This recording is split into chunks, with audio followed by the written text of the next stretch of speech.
যারা content creation শুরু করতে চান, আজকের এই ভিডিওটা তাদের জন্য। কন্টেন্ট ক্রিয়েশন শুরু করার জন্য প্রথমে আপনি একটা কাজ করবেন।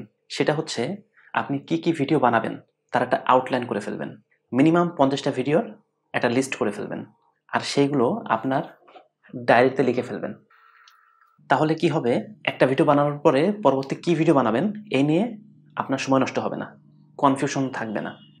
তাই যখনই আপনি কন্টেন্ট ক্রিয়েশন শুরু করবেন বলে ভাববেন, তখন এইরকম 50টা ভিডিও লিস্ট মিনিমাম বানায় ফেলবেন। তারপর যখন 1-2 করে শুরু করতে থাকবেন, আপনার মাথায় যদি আরও আইডিয়া চলে আসে, 50-এর পর থেকে সিরিয়ালগুলো লিখতে থাকবেন। এটা গেল একটা বিষয়।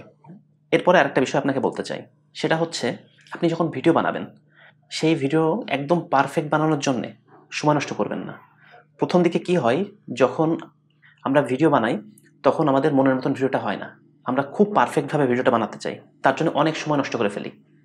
কিন্তু শেষে দেখা যায় আমরা যে ভিডিওটা বানাতে চাইছি সেটা ঠিকঠাক হয়নি। এর কারণে কোনো একটা ভিডিও যখন আপনি প্রথম দিকে বানাবেন, তখন তার পিছনে অনেক সময় নষ্ট করবেন না। মোটামুটি ঠিক আছে, এই পর্যায়ে রেখে আপনি পরবর্তী ভিডিওতে চলে যাবেন।